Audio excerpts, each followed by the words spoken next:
Manever I say ma PENDREAM TV. PENDREAM TV there, Osia dem yopo.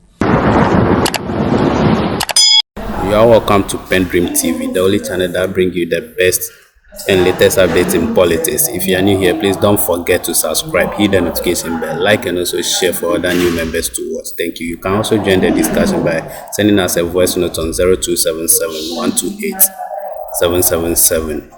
And our team will meet you on one-on-one discussion. Thank you. Today, Edem Agbana has also come out promising John Mahama not less than 90% vote in the Ketu-North municipality. And he said this based on research conducted by his team. He also said he have a clear cut of what he's saying and how people are defecting from MPP to NDC. And he also make allegation of NPP former organizer defecting to NDC. Without much ado, join me listening to what he said into detail. Thank you. Others. We don't really know what exactly we contained in that particular press conference, but we have dug out a lot of information. But joining me in studio for us to have a brief discussion on that is Eric Edem Agbana, who is the parliamentary candidate for the people of Ketu-North constituency. He will help us get more insight on what to expect as far as that particular press conference is concerned. Remember, today is also the Constitution Day. It was actually yesterday, but it was on Sunday as usual.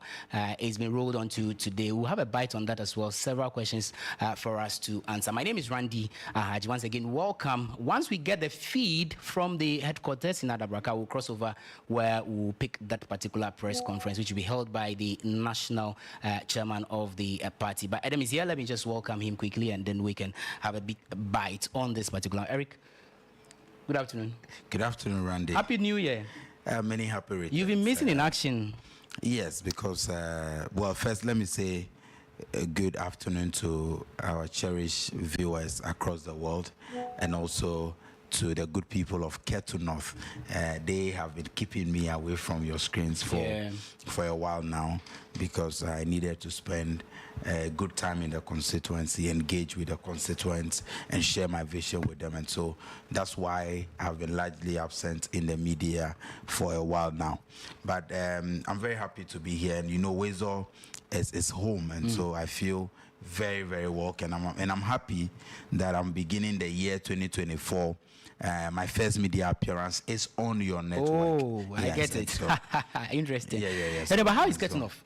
Well, by God's grace, we are fine in Ketu-North. Everything is going on well, and we are very focused on our agenda to get 85% plus of the votes in the 2024 December elections. And so we are very focused.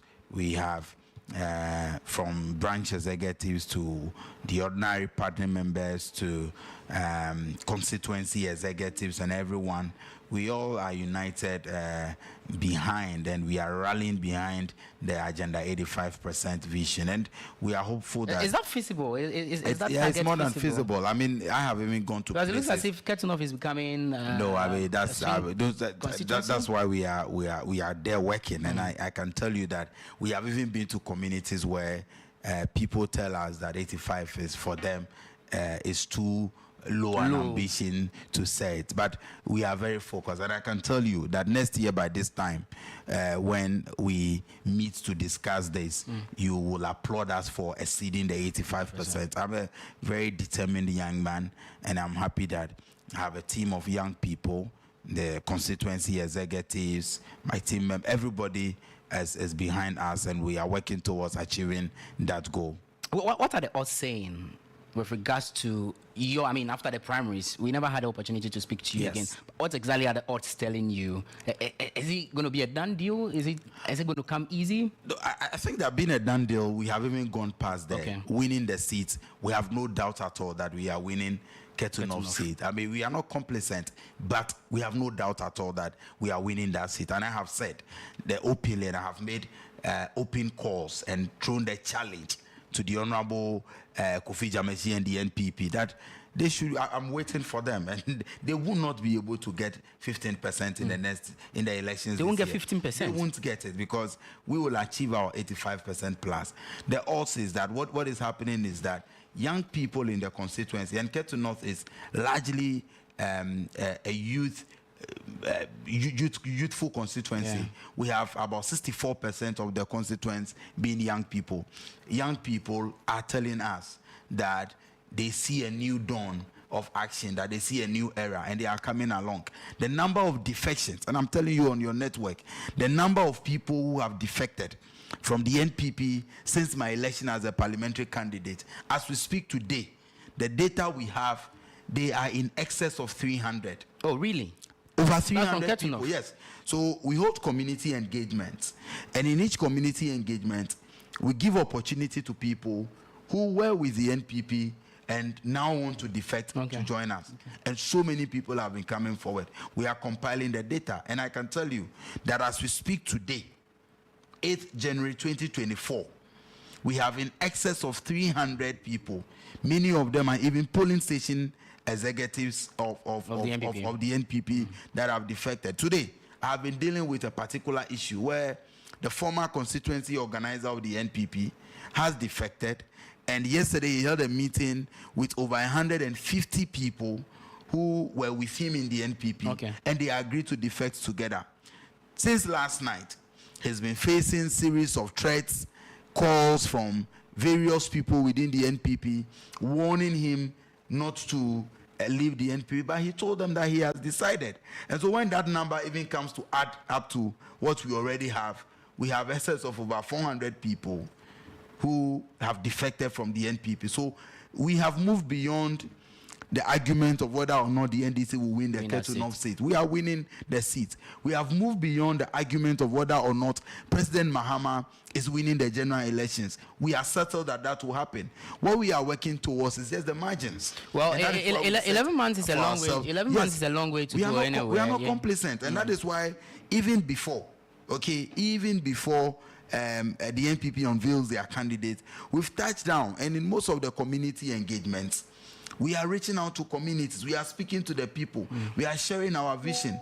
In terms of projects, I'm yet to be elected, but we have embarked on several projects in the area of education, water and sanitation, agric, skills training, and all of that. Then the records are there. So we are not complacent at all. 11 months is a long way to go. Yeah.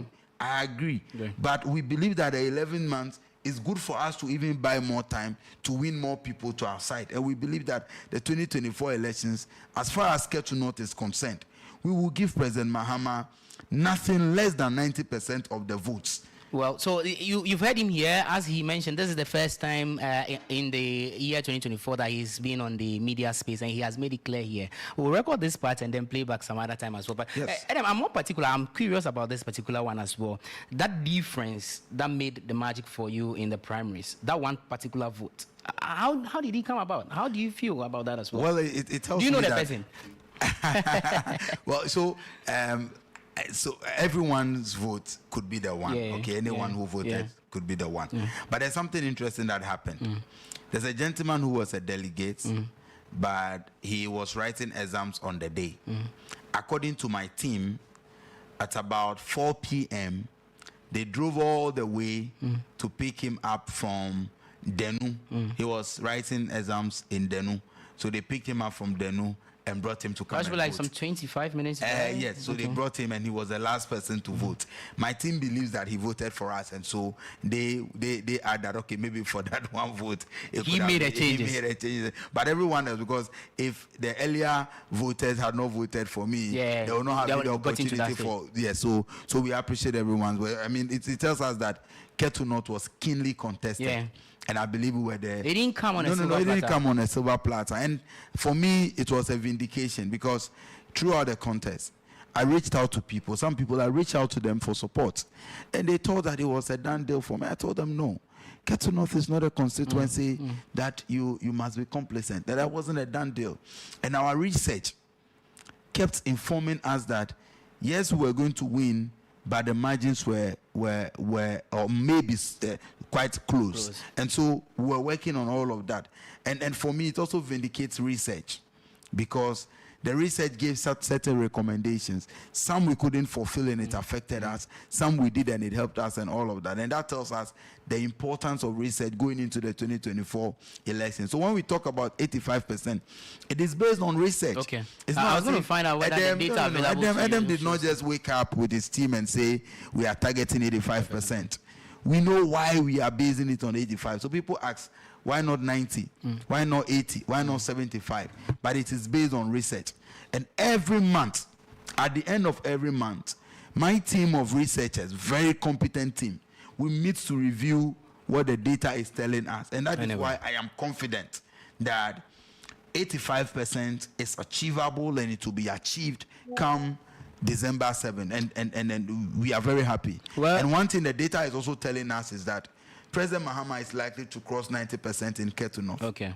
Well, so we are here. I mean, exactly a year from now, we'll come back here and discuss all of this. Yes. We'll come back and talk about the Ketu-North race as well. Trust Wizard TV, we've got you covered on all of that. But if you are just tuning in your live on Wizard TV, of course, this is a special coverage of the NDS's press conference. As I mentioned earlier, in due time, if we get the feed, we'll cross over to the national headquarters of the party in Adabraka, where the national chairman of the party will be addressing the media on some pertinent issues ahead of the 2024 polls. But Edem, yesterday marked the Constitution Day as well. We'll touch on that. But before we even move to that, quickly, what would you say is your highlight of the year 2023 in the political space?